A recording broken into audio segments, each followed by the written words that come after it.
Do the rich people cringe and say, don't tell them that, Robert? Yes. Don't tell people what you know. Right. Keep them poor. So my father was the head of education, PhD, all that stuff.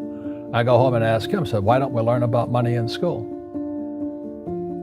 And he looked at me and says, because the government doesn't let us teach that subject. The government tells us what we can teach and what we can't teach. And I thought that was strange. And I said, but aren't we going to school to learn about money? He says, no, your job is to get a job.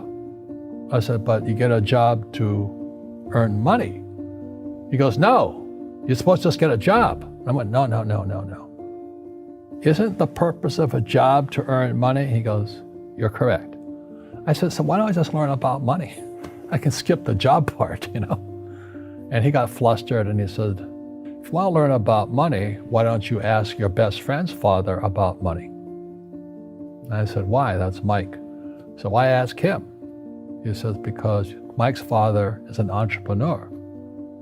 And I said, what are you? He says, I'm an employee. I'm a government employee. I went, oh, what's the difference? He says, the difference is an entrepreneur must know about money, or they're no longer entrepreneurs.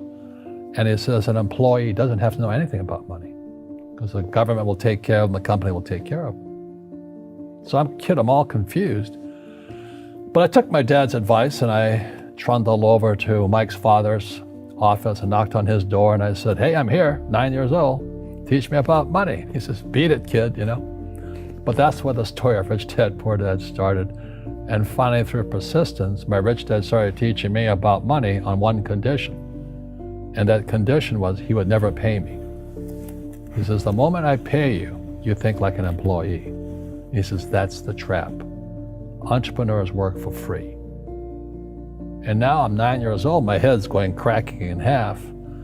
He says, you never want a paycheck. You understand that, kid? I said, okay, I got it. And he says, well, how do I make money? He says, that's what entrepreneurs figure out. It's like, so how do I learn about money?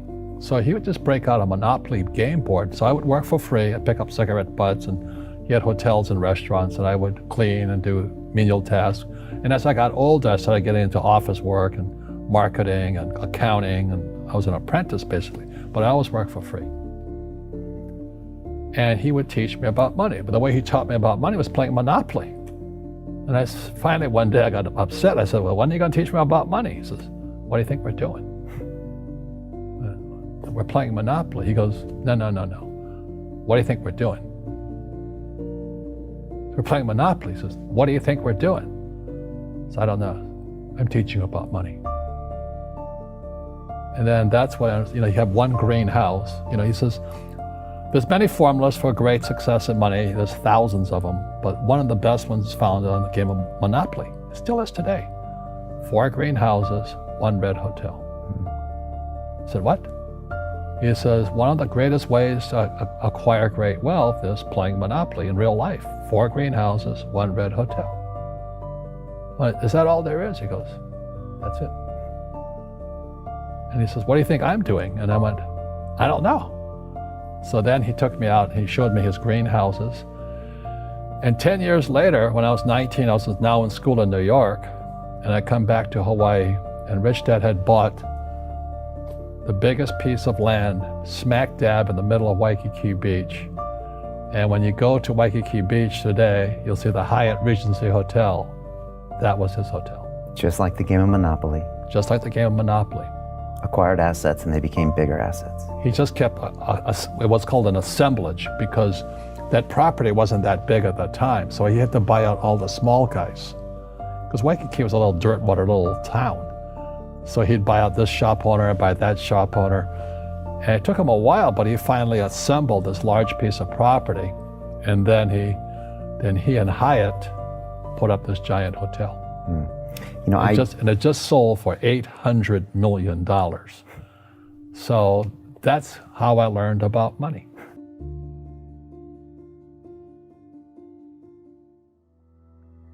I've had financial crashes. I've had people stab me in the back, but they're all good because I grow from it. That's spirituality. Right.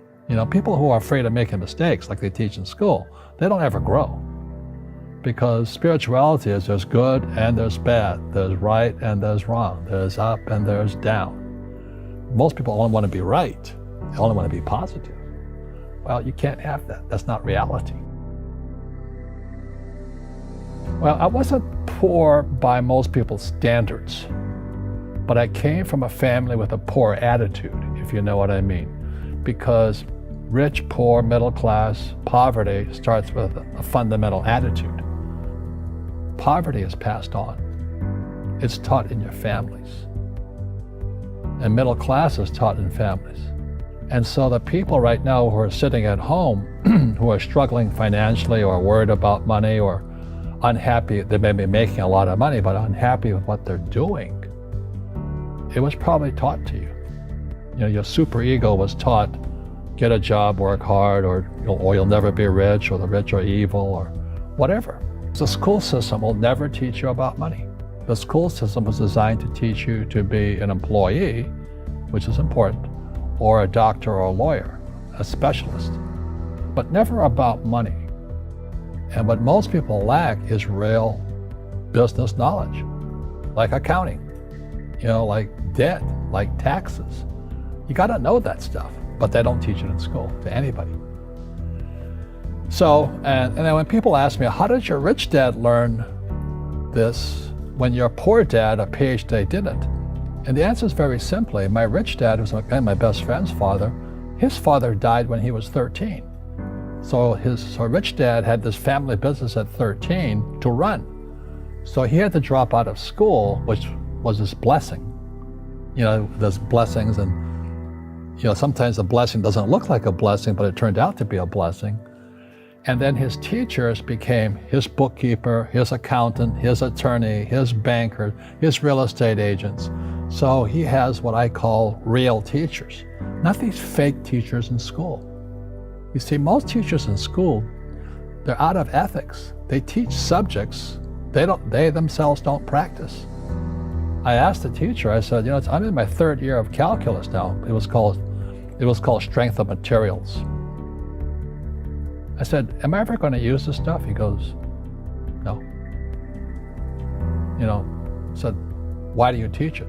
He says, because I get paid. I said, do you ever use it? He goes, no. And that's why, you have to, in life, one of the things I suggest to people, you got to find a real teacher versus a fake teacher. And a fake teacher is somebody who doesn't do what they teach. And a real teacher is doing what they teach every day. So my accountants, my attorneys, they're in it every single day. That's how I learn, because every day I'm solving problems in my business. So I have accountants and attorneys and bankers and all these people on speed dial because I'm solving problems with my team. I see you giving this knowledge out, and yeah. Do the rich people cringe and say, don't tell them that, Robert? Yes. Don't tell people what you know. Right. Keep them poor. But, unfortunately, the poor, as was in the Bible, I'm not real religious, the poor will always be amongst us because it starts up here. Right, it's that fear mentality. It's in their words, and the words become flesh. Again, I'm not really religious. I flunked out of Sunday school also. But when they say I can't afford it or I can't do that, they go down. They become what they say. My PhD daddy says, what do you think I am, made of money? I can't afford that. And my rich dad would say, that's why he's poor. Poor people say, I can't afford it, I can't do that, I don't have time. Because this is an escape. It's an escape, you know what I mean? It's easy to say, I can't afford it. And your rich dad used to say what instead of, I can't afford it? How can I afford it? How can I do that? What would it take, or why should I do that?